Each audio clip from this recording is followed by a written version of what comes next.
Good morning, everyone. I'm Vanessa Caron from the Puerto Rico Energy Bureau of Public Service Regulatory Board. We begin the technical conference call in case number CEPR-AP-2018-0001, review of the Puerto Rico Electric Power Authority Integrated Resource Plan at 9:32 on April 1st, 2019. Before we continue, we would like to state a few instructions. This call is being recorded, and the recording will be made of the administrative file of the incident case. All phones should be muted to limit background noises during the call. Please state your name for the record when speaking. While on the call, please avoid placing this call on hold to prevent any background music disrupting the line of thought. And for today's call, participation of interested parties will be limited to listening mode only. The purpose of today's call is to clarify any questions PREPA may have regarding the requirements of the March 14, 2019 resolution and order in the instant case. As part of the requirements of the aforementioned order, PREPA filed a list of clarification questions on March 26, 2019, which will conform today's discussion. Before we start the discussion, for purposes of the record, is present from the Energy Bureau. Good morning, this is Commissioner Ramos. Good morning, this is Commissioner Mateo Santos. Thank you. Who is present from our group of consultants, Synapse Energy? Good morning, this is Bob Fagan and Asa Hopkins. Thank you. And lastly, who is present from PREPA? That's correct, Matt Lee and Paul Harmon. And this is John Ratnaswamy. I'm an outside attorney. I'm also on the line. And this is Nelson Bacalao from Siemens PTI. This is Marcelo Sáenz from Siemens PTI. Good morning.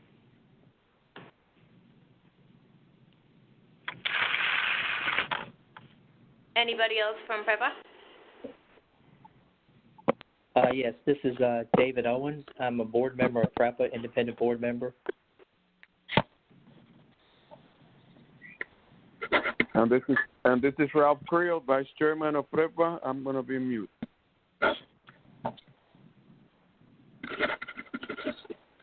All right, thank you very much. We will commence with PREPA's clarifying questions, and then the Energy Bureau and its consultants will ask for information as needed. Please go ahead, PREPA. Very good. This is Nelson Bacalao, and I'd like to ask the Bureau and advisors how you would like to proceed. We submitted a number of questions, as you noted earlier, and I wonder if it would be more effective if we go over those questions. You have a chance to review them and require any further clarification or can provide answers at this moment. Yes, please go ahead with the questions you submitted, and then the Bureau and our consultants will clarify the questions, and after, if you have any additional questions, please go ahead also. Okay, then I'll just summarize. Our first question related to the consideration of the LNG terminal. And our question was whether it would be appropriate in our response to use, now that we know the size necessary of the LNG terminal for both, well, for each of the scenarios, including the ESM, if we can use, instead of the original size, which was selected without the benefit of knowing how large was the generation that's going to be connected, if we can use a right-sized LNG terminal. This refers to Appendix A at item 183, letter A through F.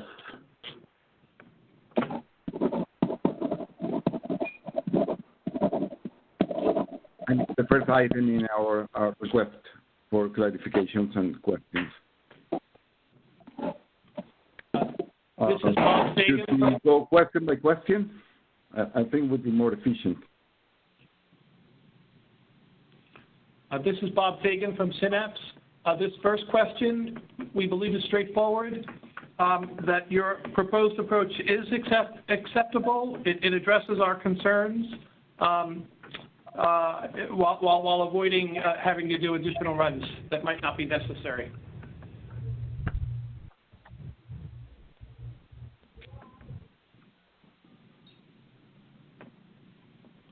Okay.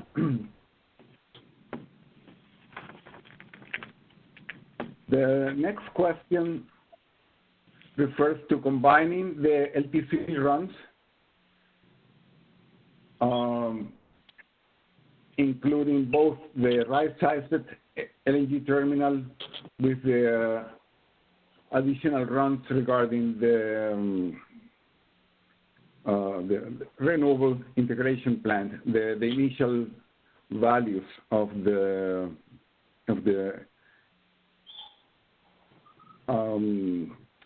incorporation of photovoltaics largely. So this is Asa Hopkins at Synapse. We share your interest in combining things and having only the runs be run that are going to have all of the most up-to-date and best information in them. So generally speaking, combining these runs that have updated PV and batteries and wind with the LNG piece makes sense. I don't know if this is the right time. There's another question later about wind as well, but this may be the right time to discuss and have you explain a little bit more how wind has been incorporated to date and how you plan, and more particularly how you plan to model wind in an upcoming run. In particular, whether LCOE is being used as a screening parameter, or whether the temporal character of generation is being incorporated into the resource selection process. Okay, with respect of wind, we did first a screening using the updated capacity factors for wind. In fact, we used the most optimistic capacity factors as reported by in NREL ATV forecast, and when we compared on the mid case with the mid case of solar, still wind was more expensive at a screening level than solar. And when we compared the low case, comparing the low case of wind with the low case of solar, still wind was slightly, well, it was more expensive, slightly, but more expensive than solar. So if we're consistently considering the low case for wind and the low case for solar, from a screening perspective, we would opt not to model the solar, the wind on the LTCs, because we know that the model will not select it. We could add it, but we know that it will not be selected. The only situation where it could be selected is if we mix the two. Yeah, go ahead. The only test you used, however, was a levelized cost of energy screening. That was the only way that you For the time assessed- being, correct. For the time being, we have just the screening. And the question at this moment if that's enough to satisfy this requirement, or you'd like us to model it explicitly in the LPC. Let me ask you a follow-up question, even on just the screening approach, Nelson. The screening approach, the levelized cost of energy from the wind resources changes over time. Did you screen based on just what the current levelized cost of energy for purchases or procurements in the next few years, or did you also look at the trends that would be available later in the decade or even into the 2030s? How did you account in that screening for changes in the projected levelized cost of energy from these resources over time? Absolutely, yes. We use the projection all the way to 2038. And we were looking both costs coming down, particularly in wind, as the cost and the capacity factors were increasing. And then we compared the two curves, and the curve for wind was above the cost for solar. And then how did that screening mechanism take into account the fact that wind is not just competing with solar, but wind is competing with fossil generation also?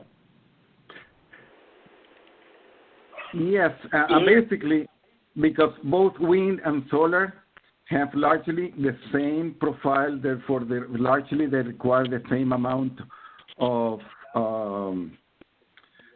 additional storage for their feasibility. Then what we would expect is that on the LTC will have renewables competing with thermal, and then when the program selects which renewables are the best to compete with thermal, we'll select the solar. Being that said, what we would like to highlight that when PREPA goes out for bids for renewables, should not close the door to wind. If somebody can find a location with a wind and prices that compete and favorably compete with photovoltaics, that's perfect. However, at this moment, with these prices, what we're seeing is that renewables, yes, they will compete with thermal, but within renewables, the photovoltaics are better than the wind. Good morning. This is Commissioner Ramos. We have a point on the wind. There's some efforts going on in Congress right now for incentivizing offshore wind. We just want to see if there's any way Siemens can incorporate that also into the equation. Senate, do you have any comments on that? Well, our only comment is that we already looked at the potential capacity factors and cost for offshore wind, and unless there is additional subsidies applied to it, it would not compete with solar. So the only way for it to compete would be for it to have an additional subsidies, which currently are not modeled. So for us to incorporate that, we would need to have additional details on what would those subsidies be. Nelson, let me ask you a follow-up question. Can you confirm that this comparison is you're essentially assuming that any new wind onshore, not talking about offshore now, any new onshore wind would follow the profile at Santa Isabel as you reported in Exhibit 643? Is there any sensitivity testing to what the actual patterns would be from wind resources utilizing the low wind regime characteristics? Furthermore, even at the profiles for Santa Isabel, there are overnight hours and post-sunset hours where there is some production from the wind. How have you accounted for that production outside of the daylight period, and how have you accounted for NREL ATB profiles for low wind regime turbines that might produce an output profile that's different from Santa Isabel? Well, first to clarify, as you may know, we did a renewable integration study a few years back, and for that study we produced wind and irradiation profile for about 24 points around the island, and that's what we used on that study and for the assessment of wind. So whenever we're going to be assuming wind locations, we would use a profile associated with those areas. So it's not necessarily Santa Isabel as the only one. And in all of those, we did observe very similar profile. Yes, there is production at night, but it's very limited, the night production, across the multiple sites that we saw. So it's not Santa Isabel the only profile that we considered. And for the screening purposes, we used the capacity factors that were provided by NREL. So we are accounting for this low speed capability, and we started with a capacity factor in the order of 25%, which was more or less what we saw throughout the island, and then increased it according to the NREL values, and we were north of 30% by 20, I can't recall, but throughout the period we were well above 30%. We used exactly the same profile as recommended in the questions from the Commission, in the order from the Commission, NCA or something like that.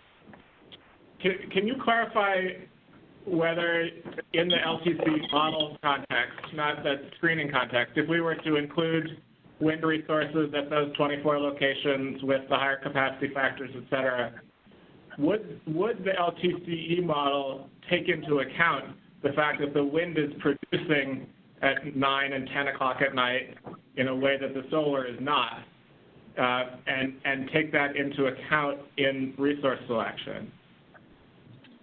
The model would take that into account.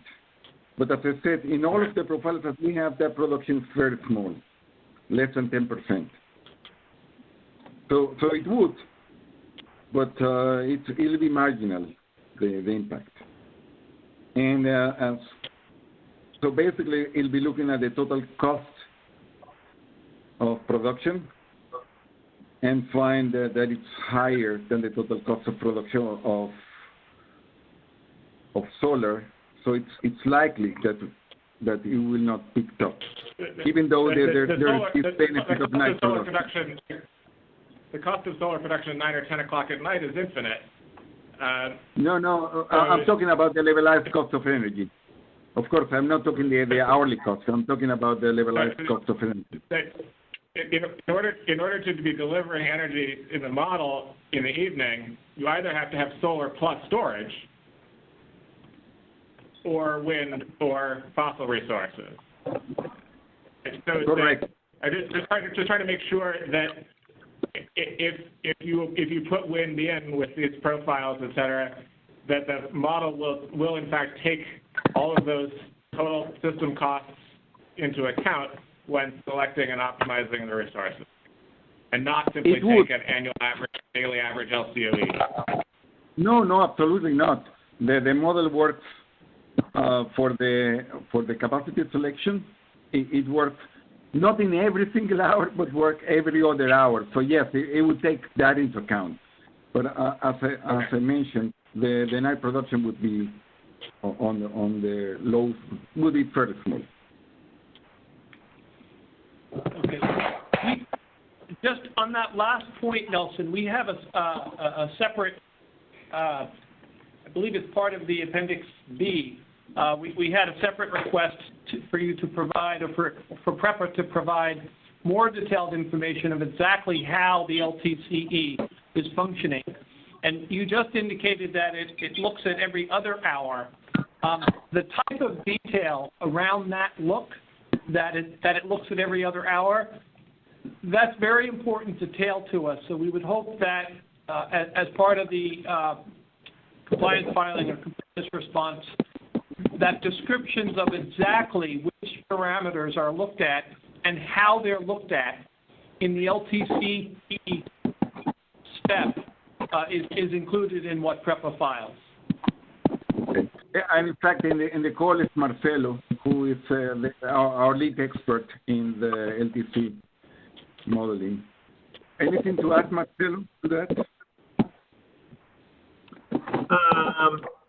No, not really. I mean, the model, dispatch hourly, but for basically how long it takes to do these runs, we're dispatching in every other hour, but the model accounts for all those costs on an hourly basis and revenues to determine the expansion plan. We can provide more information on how the LTC works for sure. Sorry. All right, well, we'll look forward to seeing all of that written up. It's just at the meta level, coming back to the question about which runs to run, basically, you may be correct, and the analysis you've run it may be correct so far that in fact wind doesn't get selected given these characteristics you're describing. I think we would be much happier and would suggest that you in fact include wind and let the model show explicitly that it doesn't get selected, right? Okay. Rather than knowing it somehow in advance and then not including it.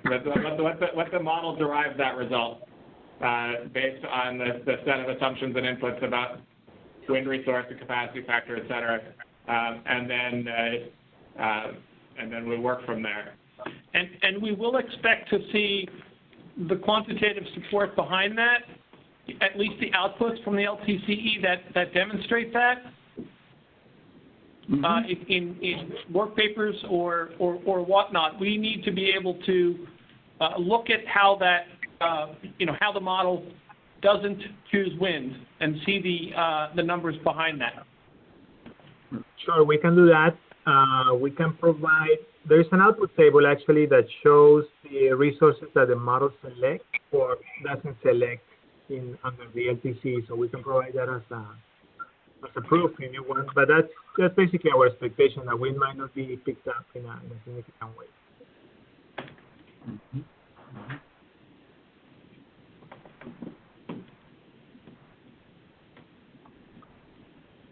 Okay, then I think it's clear. We'll in the next runs we'll provide that as an option to the model to pick wind. There's no more questions or points on this. Then moving to the next question. This may have been a misunderstanding on our part. We want to clarify what we did. Basically, when we were considering the profile, so we could be in compliance by the end of 2021, we selected a renewable integration profile that achieved compliance in January 2022. And that was just driven because by 2022, we were already accepting to interconnect 600 megawatts of renewables. So we knew that in all of the plants by 2022, we would be at over the 15%.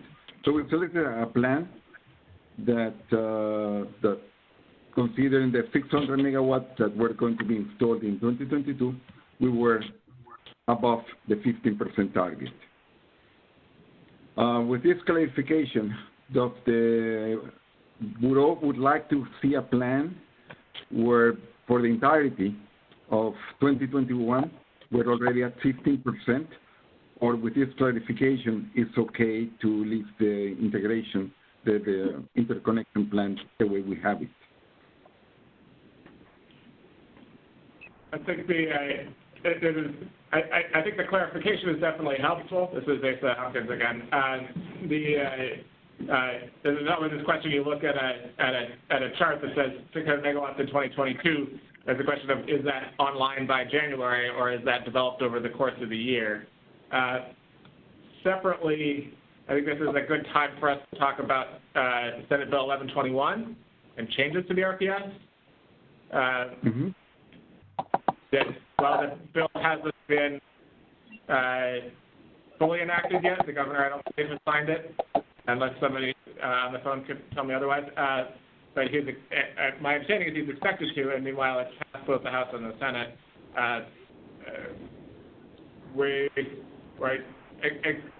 It would seem odd to model the old RPS, and we know that one is coming, and so we should be prepared for a world in which all of the scenarios must meet the new RPS, which is 20% by 2022 and 40% by 2025.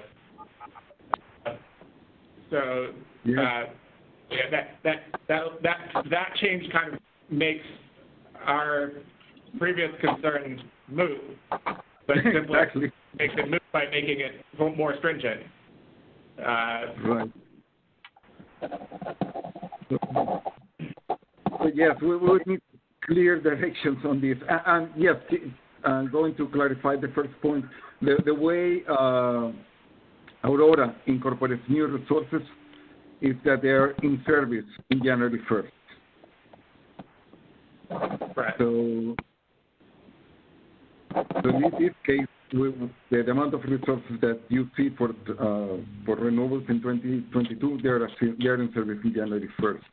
Now, with that, with the new plan, yes, it would have an impact in all of our runs.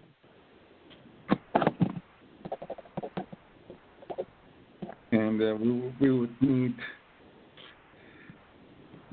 clear clarifications and clear instructions on how to account for that.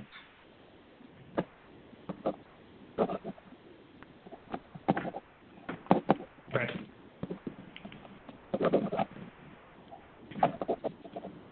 We have a resource problem where we and you would like all of your analysis to be complete as soon as possible, but we don't want to get, we wouldn't want to tell you to ignore a law that might be signed within the next few days. So we have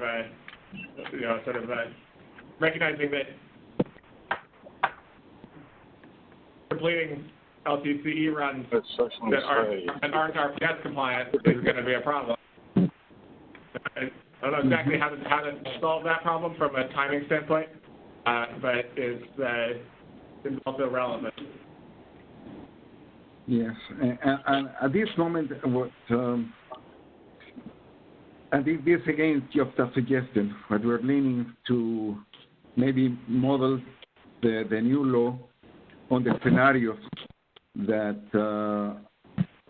are producing the most information and are the most likely to result in the preferred plan. In particular, the scenario 4, strategy 2,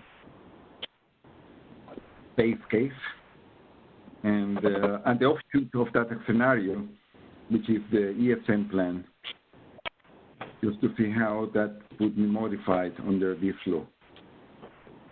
And the ESM, I would expect to be modified significantly under this law.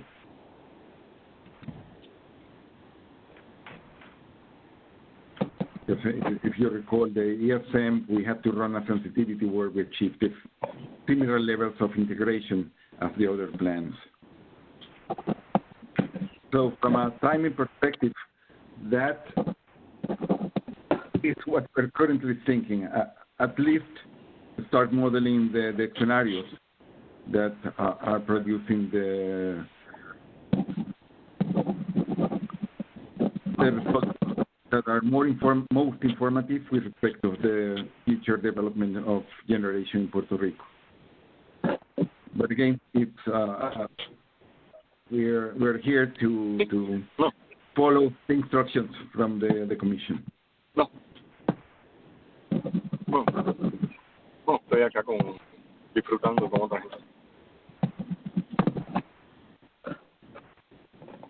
No, estoy aquí disfrutando con otra gente.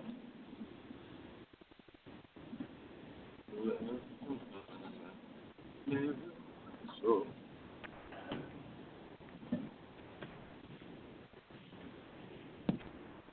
I'm not sure whether somebody was trying to say something a little bit there. It was kind of garbled. Mm-hmm.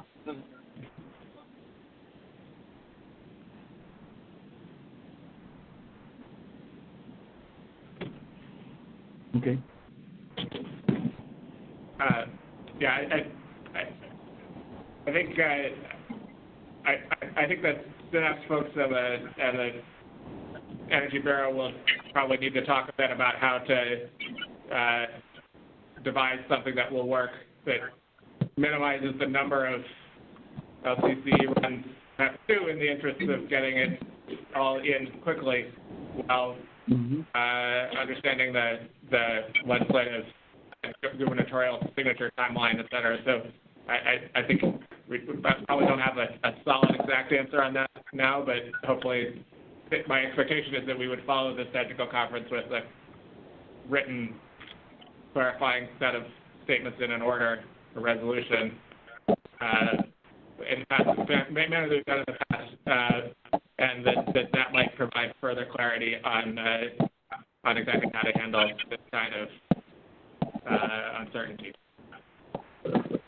Hi, go ahead, Bob. I just wanted to add one other point to Issa's comment. One other technical aspect of the law is 100% RPS compliance in 2050, and that could mean that for later year capacity expansions, that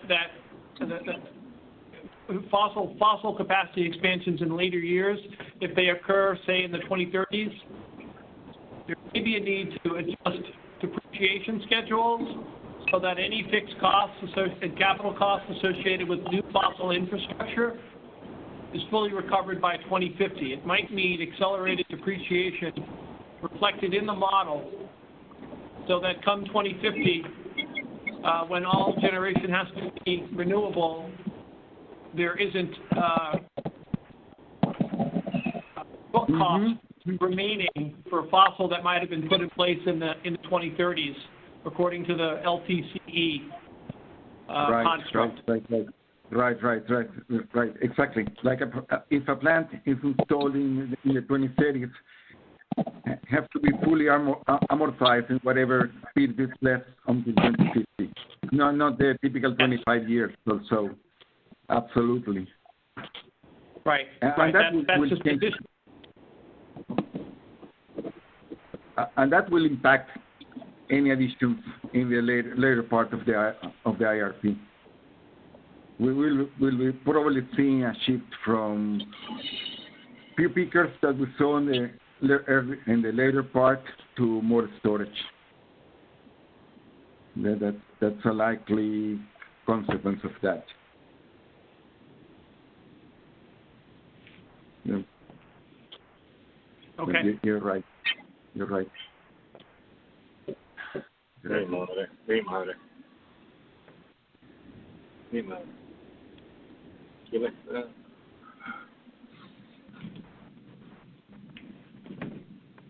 Okay. Vanessa, you were going to say something, I think? Yeah, regarding this issue, Asa, you're right. We'll circle back, and then the Bureau will issue its determination. We'll take into consideration Mr. Bacalao's recommendation on how to address this issue, and then we'll let PREPA know how to proceed.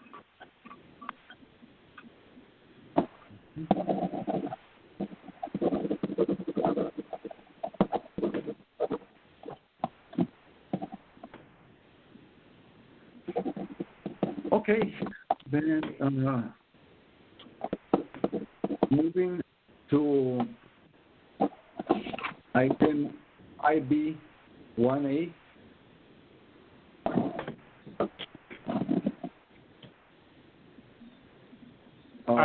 Rather than, if I may, I'll just cut you off and say that I think that given the way we addressed the first item, I think this one is moot. Okay. The answer to your question is this effectively duplicative, at least in its solution? With the first point, the answer is yes. So if we're changing to a world in which there's simply one cost for the land-based LNG, then that's where we are. Nelson, this is Bob. I will add that to the extent that the land-based LNG costs are less than the costs included in the IRP for the larger build-out, we would want to make sure that we see those costs, and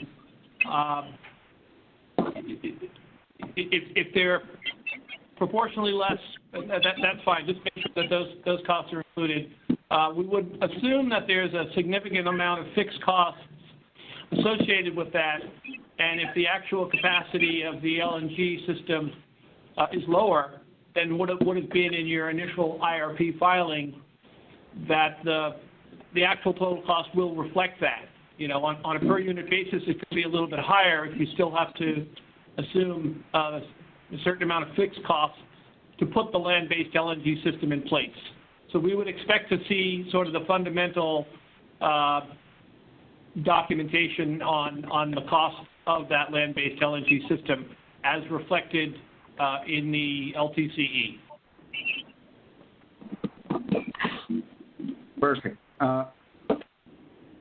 So what I would suggest is that as we develop these assumptions, if we to share it with the Bureau so you can have a view and be able to opine. But basically, yes, there is a large fixed cost associated with the land-based LNG, but it's now lower because the overall capacity of the land-based is smaller. But it's sized so it can supply the profile, as you will see, it gets to a maximum and then eventually drops down over time as more renewables come into play and the demand drops. But the capacity is sized so that we can supply the peak. And then that cost has to be carried by the generation throughout the plant. Great. Okay.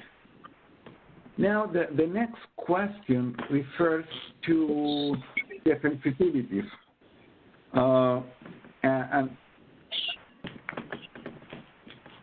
And this relates to the capital cost sensitivities. We understand the observations, and I just wanted to explain why we thought that in this particular case, when we're doing sensitivities to capital cost, it would not it gives us better information if we allow the LTC to select the changes in the development of renewables. Basically, what we're considering in these runs is that as renewables are more expensive, then the decisions to incorporate those renewables will be affected by that. And the balance between thermal and renewable will be different. So in these runs, although we could leave the LTC the way it was and change the capital costs, it would assume that PREPA blindly followed the integration of renewables without concern of the actual prices. And as I'm talking about this, I also realized that with the new IRP and the fact that by 2050 we have to be 100% renewable, it's going to change the equations. But the overall concept was that the decisions on integrating any type of generation over time are affected by the trend in cost. So our overarching question is in those sensitivities that consider different costs, different capital costs.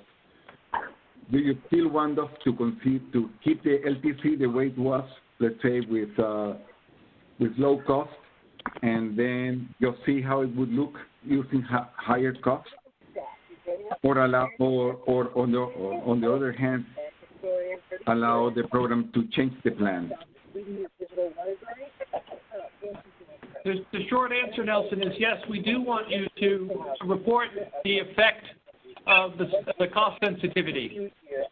So even though you don't have to necessarily do a new LTCE run for the sensitivities associated with renewable costs, we do want PREPA to report that in a formal manner, and we would note that for the high gas sensitivity, while that does not require an LTCE run, that the dispatch could change. So we would expect that a run reflecting a potential dispatch change is incorporated into that, and the reporting of all of those costs are made for these sensitivities. Right, absolutely. And for gas, that's one example where I am 100% in agreement that it provides a lot of information, because once you make the decision, let's say, to build your combined cycle, if gas goes up, you're stuck. You already built it. You cannot send it back. But okay, we fully understand that. And for those that sensitivities that affect fuels, of course, we need to change we need to rerun do the hourly run, so we can capture the effect on dispatch. So yeah, so just to be crystal clear, just to help me confirm this, with the high gas price case, the capacity expansion does not change, but the dispatch does. Exactly. Now, okay. For renewables, for the high and low renewables, neither the capacity expansion nor the dispatch changes, but that you can actually just post-process the changes in costs onto an existing LTCE run for the base case. And the point of that is to identify in a clear sort of only one thing changes, the scale of risk that Puerto Rico ratepayers are taking, or the scale of opportunity that they have if the costs are higher or lower, without also having that sort of confounded and conflated with other changes in terms of how many of different resources are deployed and whether some fossil choice is different, et cetera. I think scenario 3, which takes the low prices into account in running the LTCE, gives a different look of what if you knew the prices were going to be lower.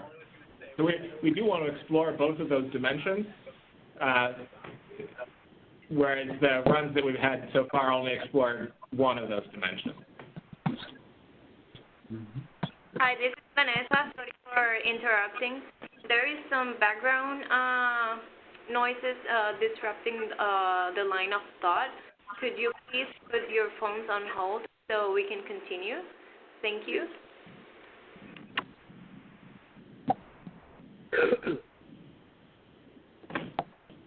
Okay, this is clear. And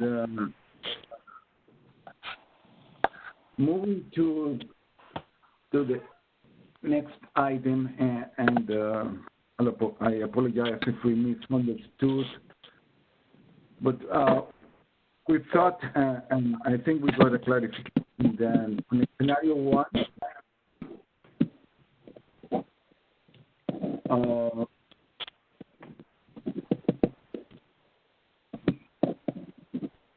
we were not going to include San Juan 5 and 6.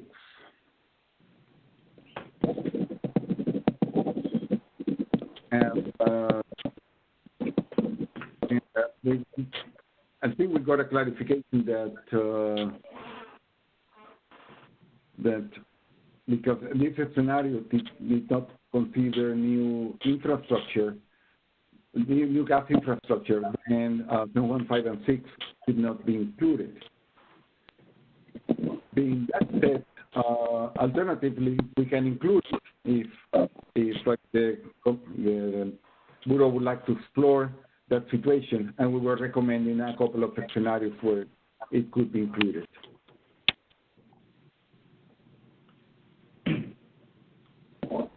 So my inclination is to go with something based on your alternative, where we examine we effectively get good information about the impact of no new natural gas aside from San Juan 5 and 6, and also no new natural gas at all, right? And see what happens in those cases. I expect that what we will probably look at, you suggest in the question, looking at the various other Scenario 1 LTCEs and sort of picking and choosing which to run. And I expect that we will do the same and try to be very explicit about that, about exactly which scenarios with which cases about San Juan are essential from our perspective. That doesn't mean you couldn't run further ones, but in terms of being able to clearly examine the cases where there are no or almost no further natural gas import infrastructure or natural gas power plant conversions or new natural gas power plant, with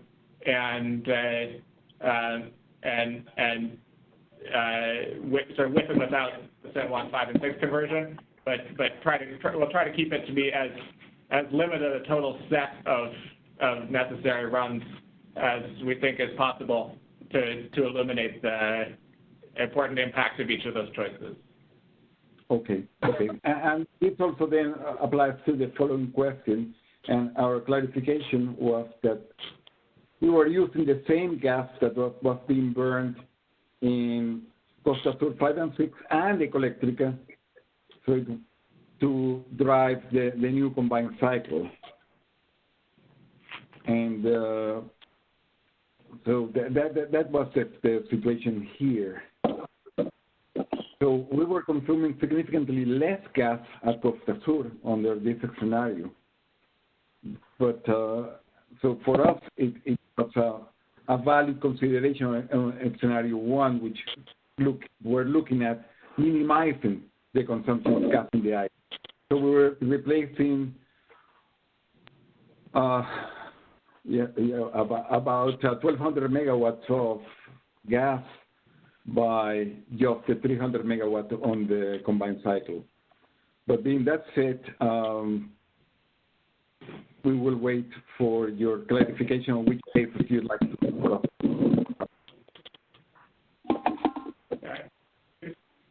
To inform our thinking on that, would you mind elaborating a little further on the Costa Sur, Ecoelectrica, sort of existing plants, new plants? How do you think about that case, particularly, imagining also the context of any new fossil infrastructure needing to be fully depreciated by 2050, how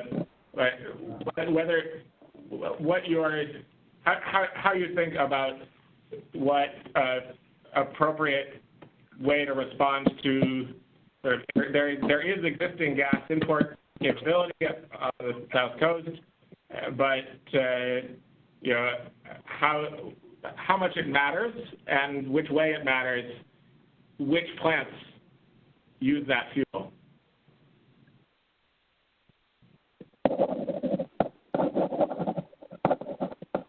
Okay. going to the third point, that if we're going to model the new RPS, then yes, of course, any plant that installed in 2025 would have to be fully amortized by 2050, so we'll have a life of 25 years. Second, when we were modeling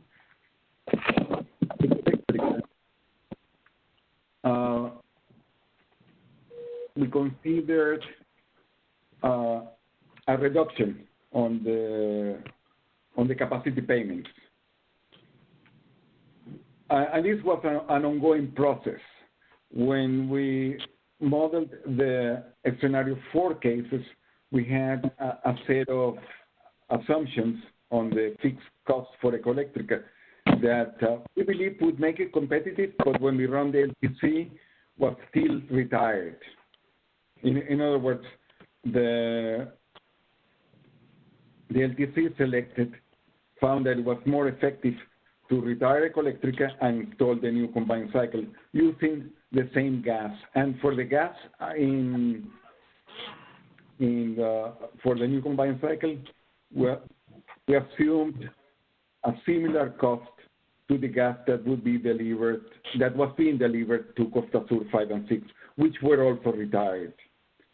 When we look at the price of that gas, just to make an assessment, the price of that gas was very much in line also to the gas price, not exactly. Sometimes was a little bit lower, and then over time was a little bit higher than the gas that would be delivered on the floating LNGs. And the issue with Ecoelectrica, to be frank, is that the terminal is owned by Ecoelectrica.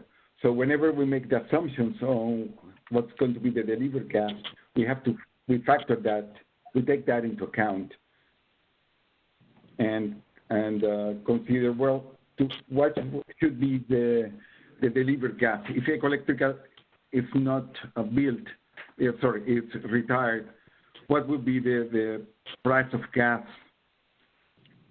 that would be provided at that existing terminal? And on the LTC runs for currently, the way we have it, it's that it's supplied at the same cost as the gas that is being supplied to Costa Sur 5 and 6. That's something that we may change in new runs, but that's the way it's currently modeled.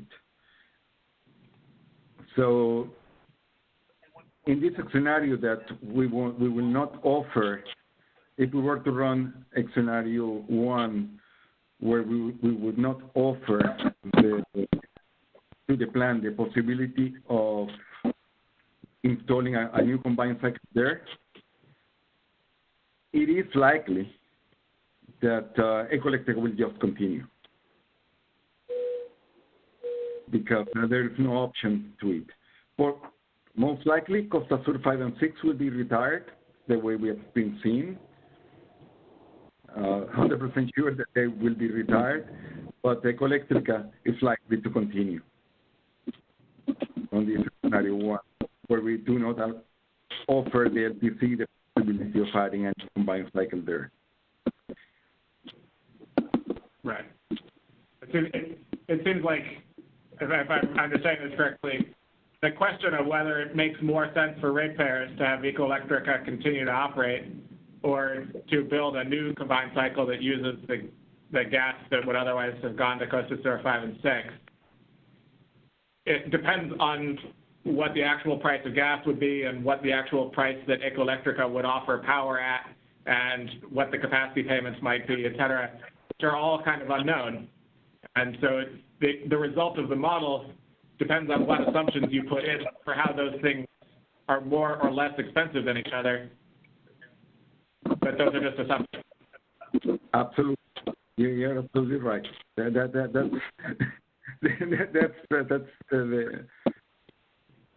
the issue. And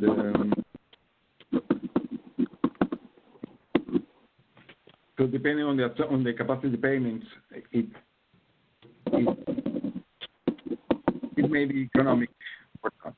And It's not my role to comment on negotiations, but I know that there are ongoing negotiations on that. And one of the inputs is the alternative, which is this new combined cycle.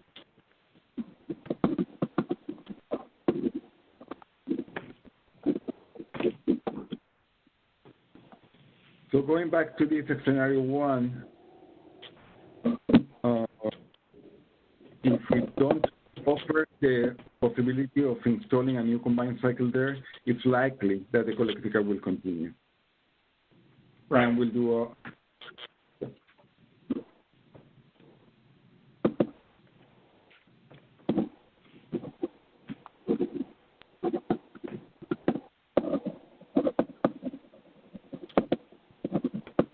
Right. Well, thank you very much for that elaboration.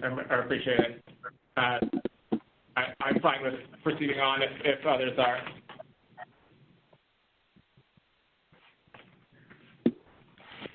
Okay.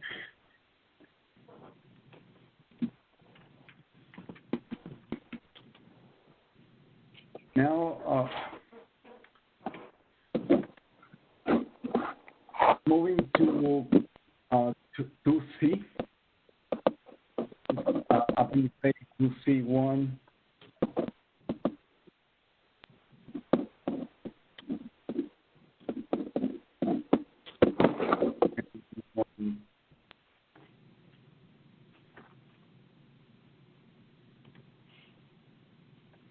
Nelson, I'm sorry, what's the resolution on the previous question?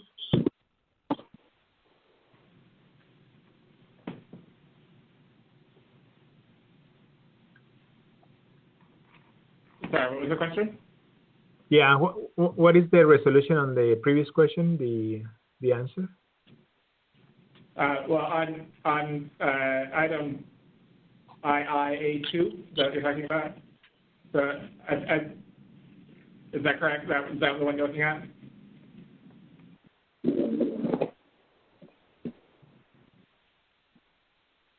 And I think that well, I may be wrong, but I think the answer is that you're going to get back to us with recommendations on which cases to run with respect to scenario one. Yes, that's correct. For both II-A1 and II-A2, we will huddle based on what we know from the feedback that you've provided and provide a combined answer that provides clarity around exactly how to model scenario one and which cases are essential. Okay, thank you. Understood.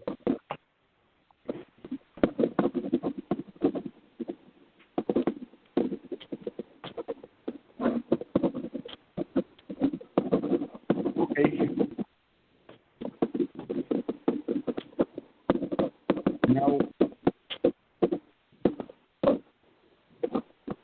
Now moving to Appendix A, Item C,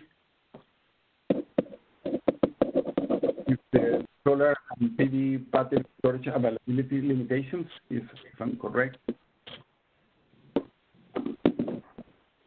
And Item 1, to rerun all the scenarios.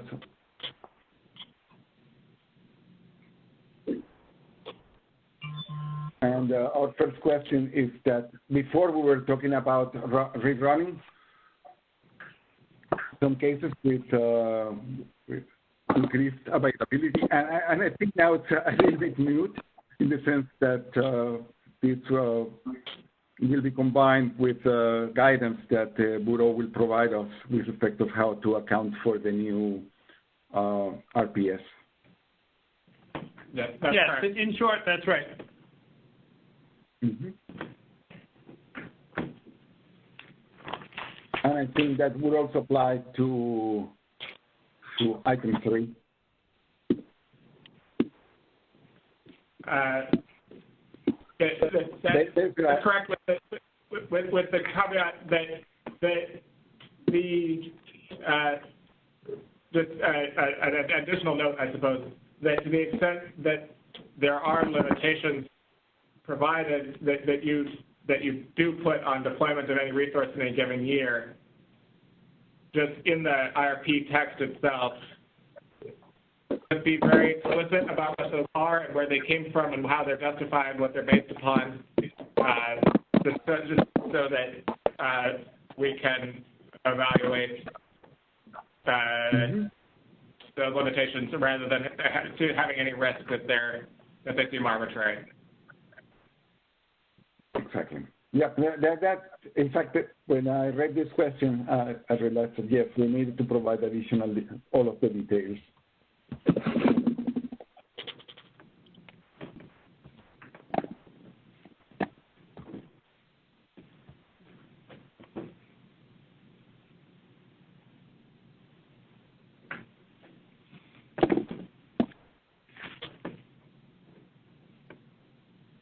Okay, we can move to the next item.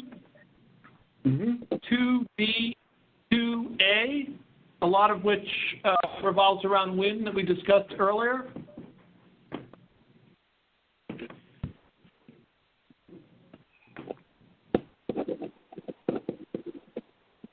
I think in short, all of the new runs will include an offering to the model of wind with the new with the parameters from NREL-ATB,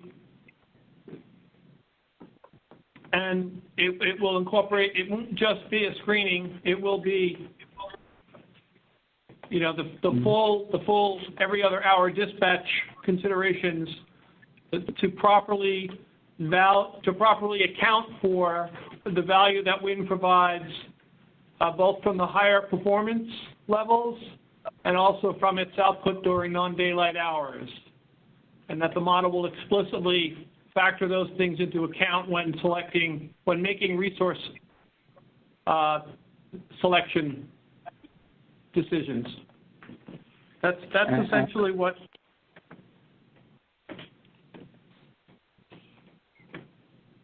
Well, on one aspect, yes, absolutely. The profile that we use on the expansion considers those night hours availability that wind has. What we would be looking for here is that information on what cases should be rerun, and this will be part of everything that we talked earlier on the consideration of the new RPS. So instead of rerunning all of the 32 LTCs that we already run, because it will take an inordinate amount of time. And as we mentioned, we believe, but we will prove it with LTCs, that wind is still not likely to be selected.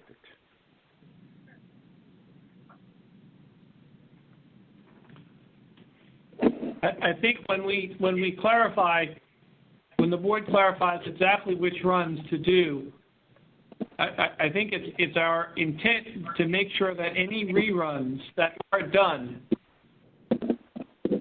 absolutely have as an offering to the model the wind resource with the updated characteristics reflecting the low wind regime technology, and that its full value is directly considered. Yeah, absolutely. Okay.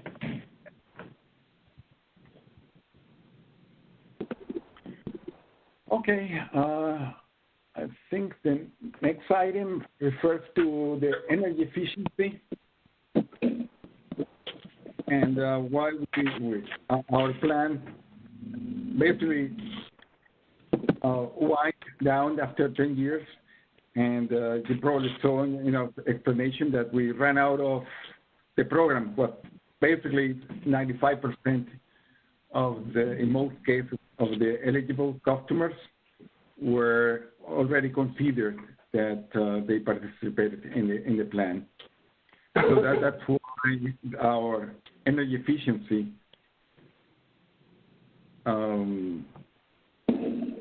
aims, I think.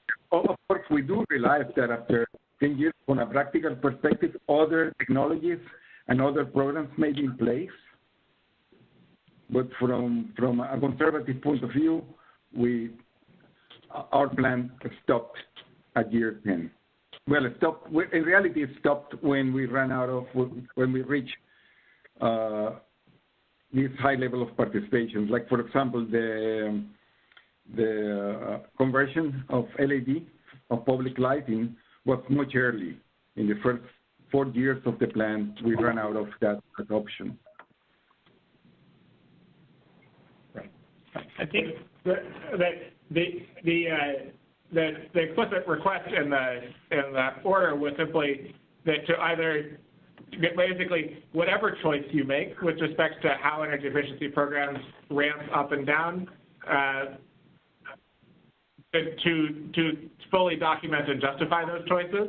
And so I think essentially the explanation that you've started to provide in the questions here is potentially the start of that justification. We just need to see it when you describe the energy efficiency resource in the IRP itself, to simply lay out that's what's happening, that's why we modeled it stopping, ramps down as according to X, Y, and Z, and then that can be evaluated rather than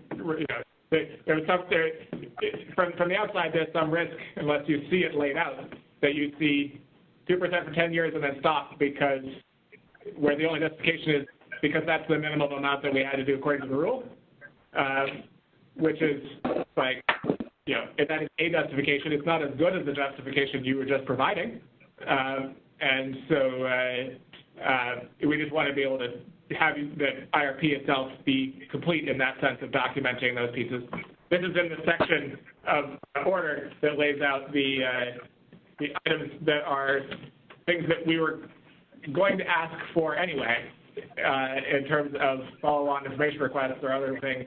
And so simply answering them up front is just makes the plan that much more robust from the beginning. Okay. Yeah, we can provide, of course, all of the details. In fact, the levels of penetration of the program.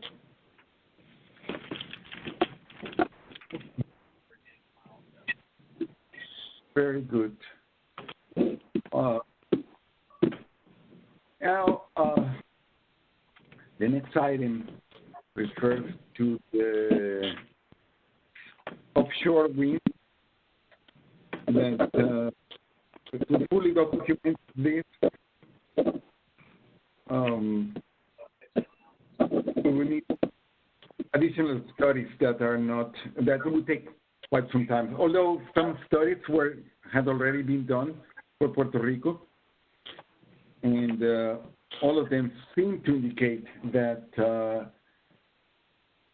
at least with the current capital cost for offshore wind, it would not be competitive.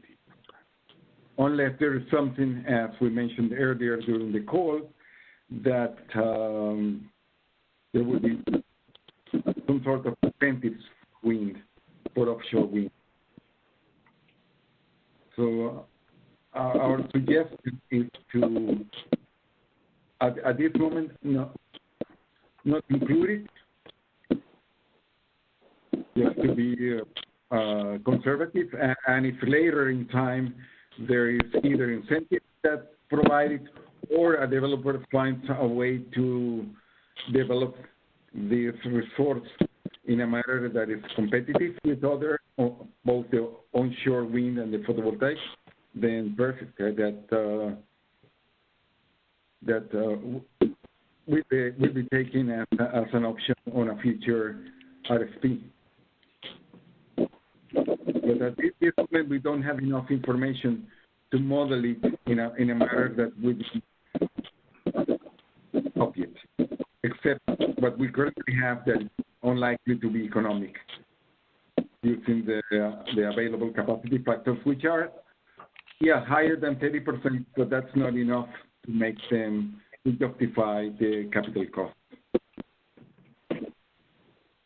I think we're not, this is Bob Fagan, Nelson. I think we're not suggesting that you do a modeling of offshore wind at this point. I think in a similar manner as to the previous question, you've already begun to provide the information that was requested in the resolution in the background items you've included. So I think what we're looking for at this stage is just sort of formally including this as a preliminary assessment. And we certainly we like the idea that any sort of RFP for wind might consider that going forward. But again, this is primarily just include the information that you've already begun to provide at this stage when you refile.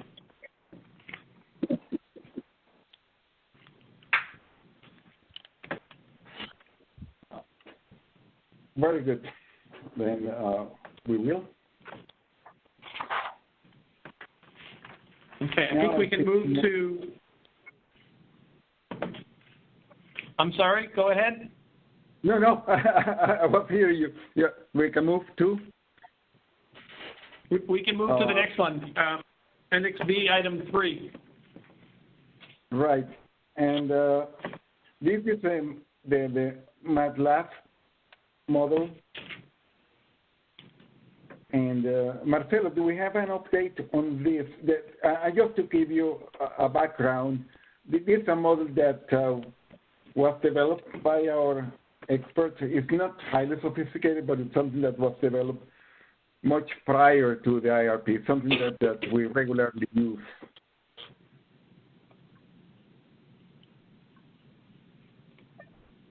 And the request was to provide the model. And we were investigating on the possibility to either conduct runs for you using the model or just release the model. But I don't have an update just now. Marcelo? No, go ahead. I think that if we consider this to be in the same kind of state as Aurora, in the sense that we'll think of it as a piece of modeling software that you have access to and that we need to make sure that the Bureau has sufficient access to, and that we will do that either by requesting you to use it or by you sharing it with us or with the Bureau or some sort of screen share ability to see it in action or something. But I think if we think of it in the same kind of bucket as Aurora, of we need to make sure that we have access to it, the Bureau has access to it, but that providing it may or may not be the required solution. I think that'll probably work. We just want to make sure that that is all still true with respect to this piece. Okay, I think we can work with that.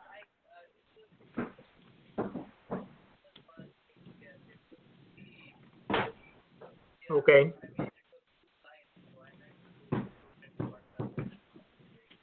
And I think the last item refers to formulas. And I can attest that no formulas, but on my instructions, and everybody has that instruction, that the Excel spreadsheet should be provided as we have it. So no changes, no formulas being deleted, nothing. Okay. So that works if a formula is missing, it's because it came out of a model and was pasted into Excel. Yeah, we have an updated version of that Excel file, which we include in kind of the underlying data. The reason we did not include all the data initially and some values just included instead of formulas is because underneath the estimates of some of these, there were basically some sort of a stochastic analysis that included like many hundreds of iterations of the numbers of the data. And the reason we did not include that to make the spreadsheet too big But we have a version now where we have that underlying data and the formula, so you can see where the calculations, all the calculations are coming from. That sounds great. We can provide that.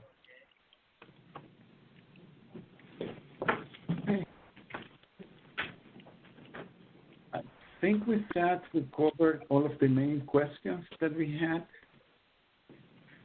A moment.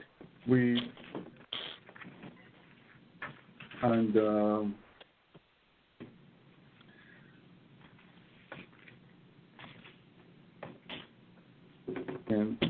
if I would like to then open the floor if there are any other requests or questions from the Bureau, and then move to the next item, which is the timeline to that as you realize to conduct these runs and properly analyze it, it'll take some time. You probably know this already, that each LTC runs takes about 24 hours, even with these high-powered computers that we're using, the supercomputer servers that we're using. So when instructing us to which cases to run, please take that into consideration.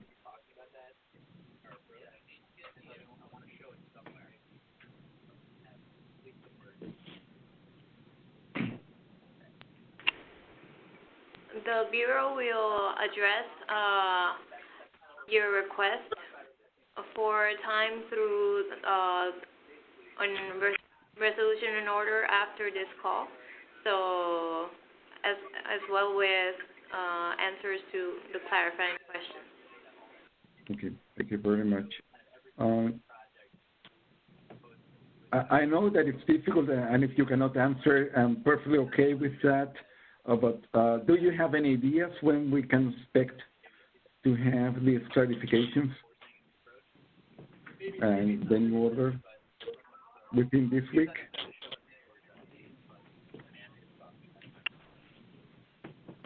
This is Commissioner Mateo Santos. We, in the interest of expediting this process, we are working already in that order. So you will get our response to your motion as soon as possible. We're working diligently on getting it out as soon as possible. So it may be this week, yes. Thank you. Yes, that would be highly appreciated.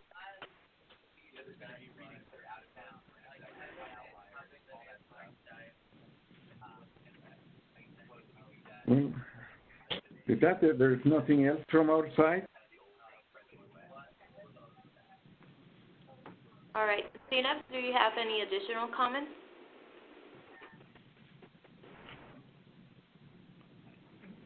No, I think, well, I'll just mention that it's possible, and we want to see how this works through with the Bureau. It's possible that we're interested in trying to provide for you in that order you're asking for as crisp and clear a sense of a minimum set of LTCE runs and other scenarios and sensitivities that we believe would provide all the necessary information, with the interest of having that be as small a set as possible, in the interest of it being as easy to complete expeditiously as we can.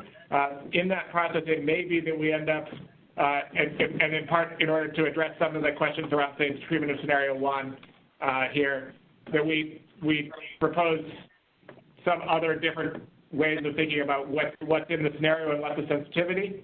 So that might mean that we end up creating something that's, we create some quote-unquote new sensitivity, but it's intended to serve the purposes of having as complete and compact a set of analyses as possible.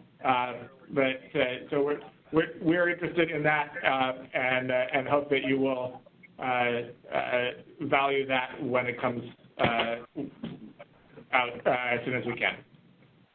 Yeah, I appreciate it, Bob. Thank you.